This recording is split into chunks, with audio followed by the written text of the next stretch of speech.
Hey, welcome to Rouses, the official supermarket of the New Orleans Saints, for our Super Bowl LIX preview show. I'm Nick Unreal. He's Mike Triplett. Super Bowl week starts on Monday. Opening night is on Monday. We'll start hearing from the players and start hearing from everybody.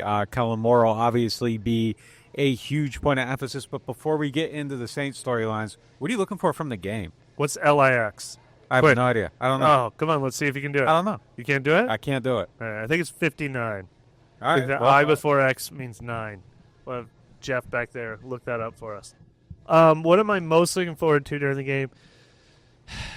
I wish the Chiefs weren't so automatic hatred. The refs are cheating for the Chiefs. It's not legit or right when they win. Because I think it'd be fun to keep watching and be like, can they really do it again? Like, they seem to put forth the absolute minimum effort, and I'm picking them to win this game, and I picked them to beat the Bills, and they're going to do it again. But I feel like it's been a long time since we've marveled at that, and instead it's because they only win by one play, and the refs screw up at least 2 calls, they never legitimately won it. But it's a real dynasty we're watching.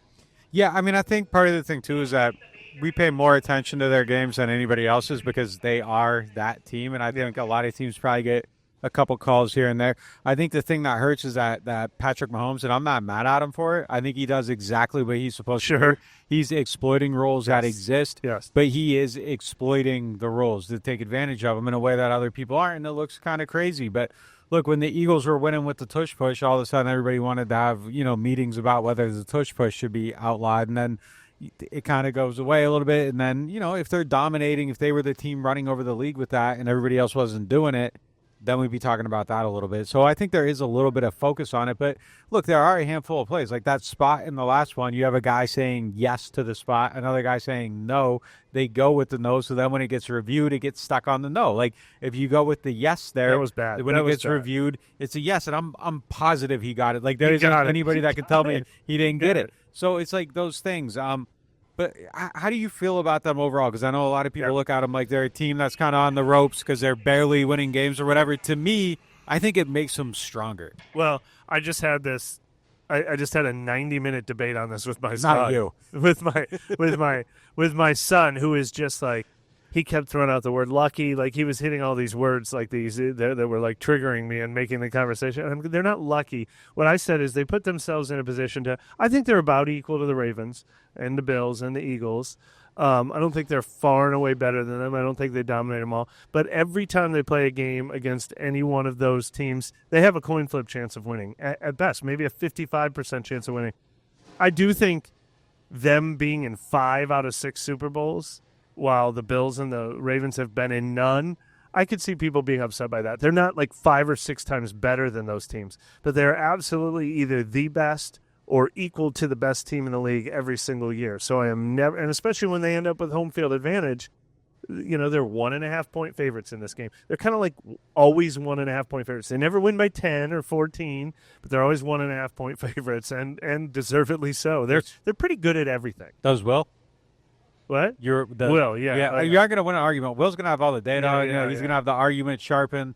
That's a tough spot to be in. But look, I think they're a good team, and I think the fact that they're finding ways to win kind of makes them a little bit incredible, and makes it even harder for me to bet against them because you're kind of facing the fire over and over and over, and they just find a way to do it. Like, granted, you would love to see them blowing everybody out, but I think we're beyond the point of it being a fluke. I think this is a team that just knows how to win, and the great Joe Posnanski made a great comparison to Mahomes, to Ali, like after he took the 3-year hiatus, and he was no longer just like the marvel that was just dominating everybody through sheer ability and by being better than everybody. He was then somebody that could take punches in the face, break his jaw, break his nose, and just find ways to win through strategy and tenacity. And I think that is kind of who they are right now. In the moment, you look at it and you're like, I'm getting sick of watching this team. I want to see something else, anybody else. But the football fan in me, like the fan of the game, the fan of the NFL, like watching history be made is cool. And like being able to see the team that actually won 3 is cool. Like, I'm sure in the moment everybody hated the Bulls, but then it was like, man, the Bulls that was different. We're winning 3 in a row. Maybe it was different. I was in the Chicago area. I had all the cartoon caricature T-shirts of B.J. Armstrong and Steve Kerr and Michael Jordan and Horace Grant and everything. So I was a big fan. But that team was cool. Like, everybody loved that team. But if the Chiefs have become more like kids Yankees or something. Yeah, but if you're in Kansas City, no one hates the Chiefs. Sure. It's like, like I think it's just the way. But I also think the world's just changed. The exposure to everything is different, and the constant coverage and the in your face, and everybody having a take on Twitter, and the loudness and the vitriol and the hatred, and that's how we interact with things now. And back then, we were normal human beings in the 90s. We weren't normal. We hadn't been radicalized. We just didn't share it as much. Listen, here's another endless debate. I actually think when the Chiefs are done with this dynasty, I think almost everyone will universally agree that the two best quarterbacks in NFL history are Brady and Mahomes. Yeah. And they might all agree that the two best coaches in NFL history are Belichick and Andy Reid, depending on how many they win. There's no way that's true, right? Like, that'd be the weirdest coincidence of all time, right? Like, and obviously the Saints have their own version with Peyton and Breeze. Like, are Belichick and Reid in the top five without those quarterbacks? I bet both those quarterbacks are in the top five without those coaches. I don't know for sure on Brady and Belichick, but Mahomes is gonna I think he's legit no matter what. But isn't that just so weird that we're gonna end up saying these are the two best coaches and the two best quarterbacks, and they happen to spend over a decade together? Is Bob the Builder the best cartoon handyman without his tool belt? Andy Manny's tools talked. I don't know. Come on. You know what I'm saying though? Like, it's just kind of like how it's impossible. It's impossible. Is Blue the best blue cartoon dog if he's red? Like, I don't know. No, well, we know that because they switched from Steve to Joe to the other. He was at his best with Steve. It's just it's an impossible argument. I mean, but that's kind of what we've been having an ongoing coach conversation for 3-4 years now, and the fact of the matter is a good coach with a good quarterback, both of them probably become great. If one's great, they both become great. If you are an average coach with an average quarterback, you're going to be average. If you're a poor coach with an average quarterback, you're probably going to remain poor. Like, the quarterback is just such a huge piece of it.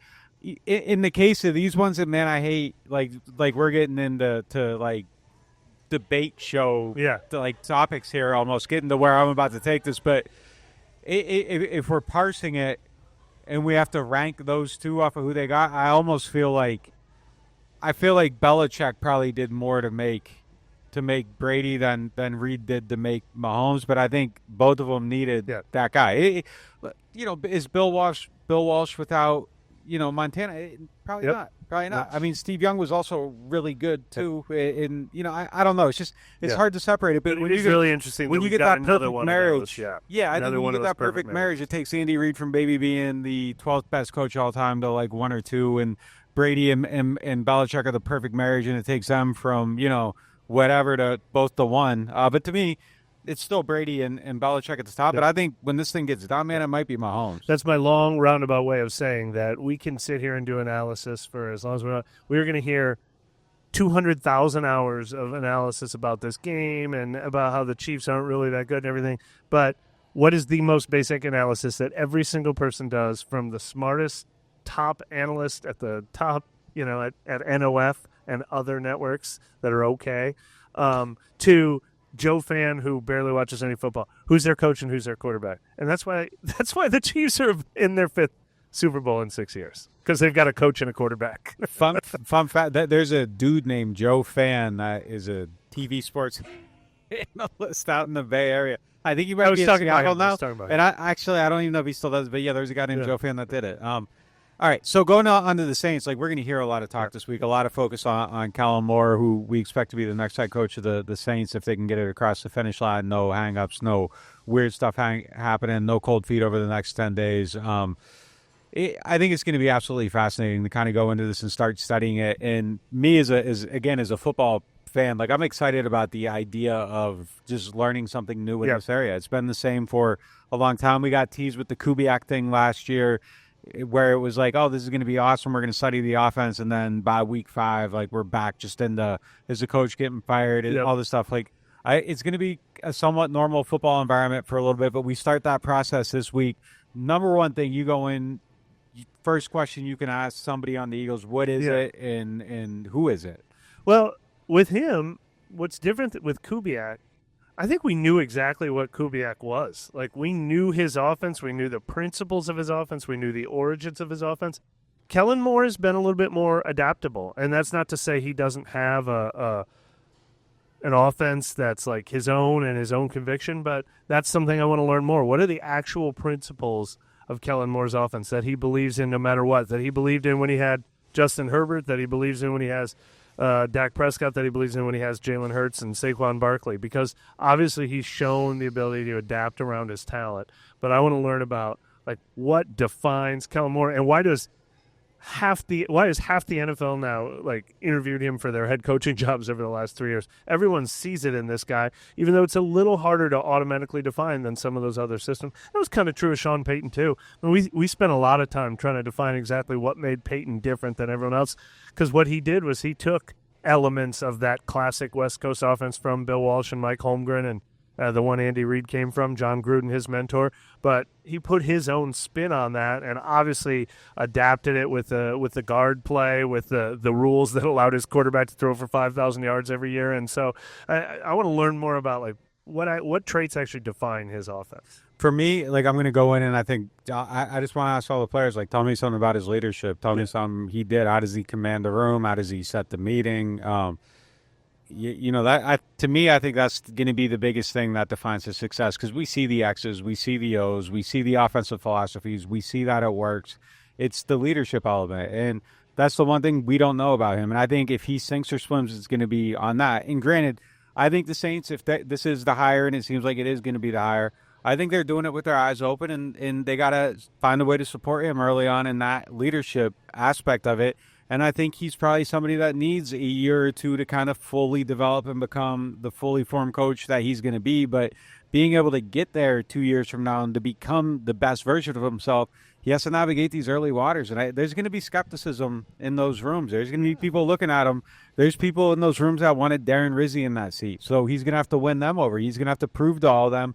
And if he can do that, he's got a chance. But if you can't, and you can't lead the room and it does falter, I think it's going to be a hard path for him to get to that point where he fully develops into who he should be as a coach and who he could be as a coach, and I think who the Saints expect him to be as a coach. Yeah, look, I mean, there's a little controversy in Philly this year, as good as things have gone there, when like A.J. Brown was, you know, saying they don't pass the ball enough, and people thought there was a rift between him and Jalen Hurts or whatever, and then the next week they threw him for a bunch, which is nice to prove that they kind of flashed, oh, we could do this if you need to see this, but we do this other thing really well. Let me silence that. That never became a thing. When that started to happen, my first thought on that was, here Philly goes again. They're about to combust. These personalities, it doesn't work. They're going to fall apart again. Same thing that happened last year, and like, there was this like rift, and then it was silent, and they're winning, and they're in the Super Bowl now. So maybe that was. I mean, we're kind of coming up with this as we're talking about it, but that was pretty impressive that they were like, oh, this is becoming a thing. All right, let's yeah. You know, and of course Nick Sirianni's there too, but who's an offensive-minded head coach, but Kellen Moore obviously has the keys to that offense. And sometimes you gotta. Look, you don't want to be someone that's constantly catering to the egos and attitudes of your players, but sometimes, realistically, you have to. Sometimes you have to. Sometimes, you know, I think a thing with Chris Olave, to get the best version of Chris Olave, is to make sure he's involved early in games. Like, there's just certain things that you have to do to kind of make it work. And I'm not calling Chris an ego guy at all, but I think just to get into the flow of the game, like, you have to be aware of those things. But if you do have an ego guy who needs the ball to feel good and to not check out and to not get angry at everyone, you got to know that too to get the best out of him. That's just kind of part of managing a room. And the fact that he was able to silence that down, it was impressive. I'm sure Sirianni played a huge part in that too. He seems to be someone that's, you know, becoming better and better at his job after it looked like he was going to get fired last year. Derek Carr's already practicing the tush push with his brothers in Bakersfield right now. Like, is he dying to? I think he moved to Fresno.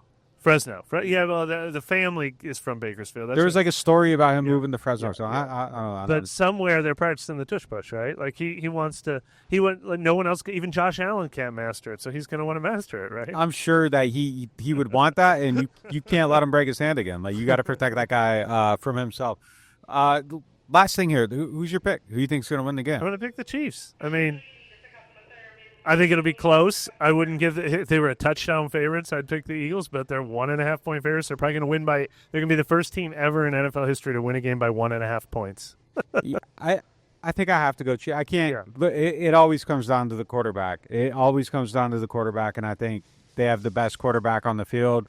The last time the Eagles were here, Jalen Hurts probably played the best game of his career, so he's gonna answer it. Saquon's an impossible force on paper. I probably like the Eagles team better than the Chiefs team, but it always comes down to the quarterback, and they're going to find a way to win this game because of him. I got a bet on him. I couldn't pick against him. He would have to be my guy. And we talked about this on our Friday pod a little bit, but just last topic here. What does it mean for Kellen Moore? Like, what's on the line here for Kellen Moore and the Saints? I mean, ultimately, what I said Friday is these 2 weeks are going to be good for him no matter what. This experience is going to be invaluable. I think it's awesome that the Saints will be getting a coach who now has the Super Bowl experience. He's going to learn from it for better or for worse. I think winning the Super Bowl would be an awesome boost. If he comes in here as a Super Bowl champion, he's always going to be a Super Bowl champion. The Saints coach who won a Super Bowl with the Eagles. Losing it, I don't think takes that away if it's a tough loss, like what we just saw with the Bills game. But you mentioned a flop. A flop would sting. Like if they went out there and Steve Spagnuolo just had every answer for him and he had no answers for Steve Spagnuolo. I don't want to see that. I don't want to see that as the momentum boost heading into the beginning of his tenure. Yeah, and the point I made on that show was if he can have a good game amongst all this noise, all this stuff, and not look like both Lions coordinators who left and completely flopped with their job interviews looming the next week, I think it would be a huge thing. And he already showed he can perform with that on the other side and not be distracted by it.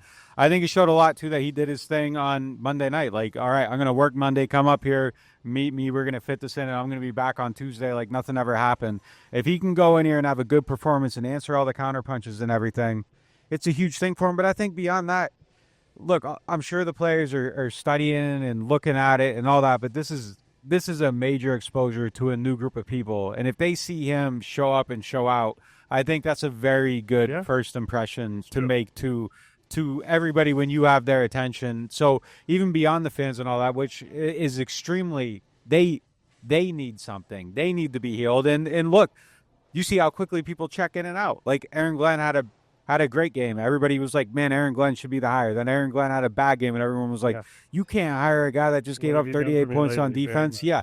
So I think just to have everyone just kind of calm going into the offseason, that would be a huge thing. So very valid point. But I think for his players, too, huge thing. So we're both going Chiefs here. Yeah. But I have one more for you because we're doing a disservice to these guys.